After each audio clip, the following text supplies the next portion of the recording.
வணக்கம், welcome to grace multi videos. நாம் இந்த வீடியோவில் 4ஆம் வகுப்பு சயின்ஸ் சம்மேட்டிவ் அசஸ்மெண்ட், அதாவது ஆனுவல் எக்ஸாமுடைய கொஸ்டின் பேப்பருக்கான ஆன்சர் கீ பார்க்க போகிறோம். வாங்க வீடியோக்குள்ளே போகலாம். முதல் கேள்வி, சரியான விடையை தேர்ந்தெடுத்து எழுதுக. காற்று மாசுபாட்டை குறைக்க நாம் என்ன செய்ய வேண்டும்? மரக்கன்றுகளை நடுதல். அடுத்து, கீழ்காண்பவற்றில் காற்று மாசுபாட்டை குறைக்க பயன்படும் ஆற்றல் மூலம் காற்று. தீங்கு விளைவிக்கும் வாயுக்கள் காற்றில் கலப்பதை தவிர்க்க காற்று வடிகட்டி எங்கு பயன்படுத்தப்படுகிறது? தொழிற்சாலைகள். அதிகமான மரங்களை நடுவதால் காற்றில் உள்ள எந்த வாயு உறிஞ்சப்படுகிறது? Carbon di oxide.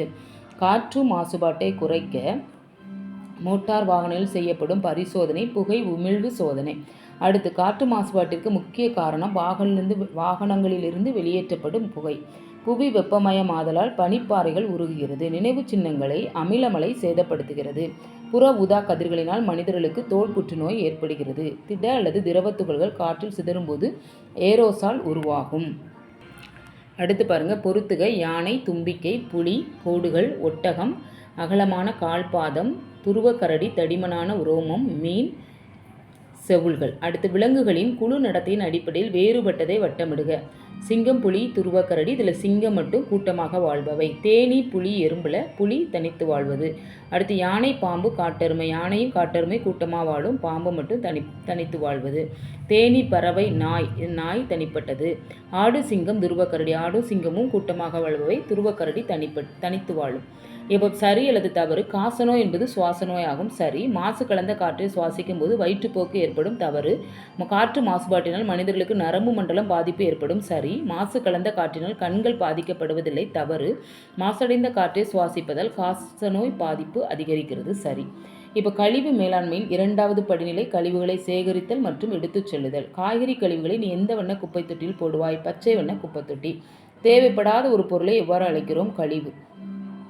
பயன்படுத்திய பொருட்களிலிருந்து புதிய பொருட்களை உருவாக்கும் முறை டேஸ் என்று அழைக்கப்படுகிறது? மறுசுழற்சி. பயன்படுத்திய மை பேனா 3 ஆறுகளில் எவ்வகையை சார்ந்தது? குறைத்தல். இப்போ கொடுக்கப்பட்டிருக்கிறவற்றை வைத்து வகைப்படுத்தணும். எறும்பு உணர்நீட்சியால் வாசனை அறிதல். நல்ல நுகரும் தன்மை. கால்களின் மூலம் அதிர்வுகளை உணர்தல். வௌவால் மீயொலி எழுப்புதல். கேட்கும் திறன் அதிகம். பனிப்புகை எவ்வாறு உருவாகிறது? தூசி துகள்கள் மற்றும் புகை சூரிய ஒளியில் மூடுபனியுடன் இணையும் போது பனிப்புகை உருவாகிறது. இப்போ புவி வெப்பமயமாதலால் ஏற்படும் முக்கிய விளைவுகள் பனிப்பாறைகள் உருகுதல் மற்றும் கடலின் மட்டம் உயர்தல் ஆகியவை புவி வெப்பமயமாதலால் ஏற்படும் முக்கிய விளைவுகள் ஆகும். இப்போ பாருங்கள், இப்போது மக்கும் கழிவு, இதில் காய்ந்த இலைகள், வாழைப்பழத்தோல். மறுசுழற்சி செய்யக்கூடியவை உலோகங்கள், காகிதம். மறுசுழற்சி செய்ய இயலாதது பாலியஸ்டர். பகலில் இரை தேடும் விலங்குகள், இரவில் இரை தேடும் விலங்குகளுக்கான வேறுபாடும் எடுத்துக்காட்டும். பகல் நேரத்தில் சுறுசுறுப்பாக இருக்கும் விலங்குகளை பகலில் இரை தேடும் விலங்குகள் என்கிறோம்.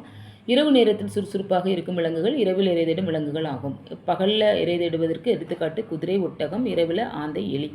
பெற்றோர் பராமரிப்பு என்றால் என்ன? பெரியவர்கள் தங்கள் குழந்தைகளை கவனித்துக் கொள்வதற்காக மேற்கொள்ளும் முயற்சிகள் பெற்றோர் பராமரிப்பு என்று அழைக்கப்படுகிறது. பெற்றோர் பராமரிப்பிற்கு சிறந்த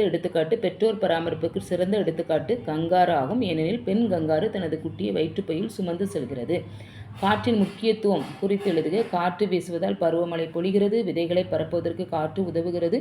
காற்றில் இருக்கும் ஆக்சிஜன் சுவாசிக்க உதவுகிறது. வளிமண்டல வெப்பநிலையை கட்டுப்படுத்துகிறது. நம்மை சுற்றி காற்று இருப்பதால் நம்மால் ஒளியை கேட்க முடிகிறது. அவ்வளோதான். இந்த வீடியோ பிடிச்சிருந்தா லைக் பண்ணுங்கள், உங்கள் ஃப்ரெண்ட்ஸ்க்கெலாம் ஷேர் பண்ணுங்கள். மறக்காமல் கிரேஸ் மல்டி வீடியோஸை சப்ஸ்கிரைப் பண்ணுங்கள். தேங்க்யூ.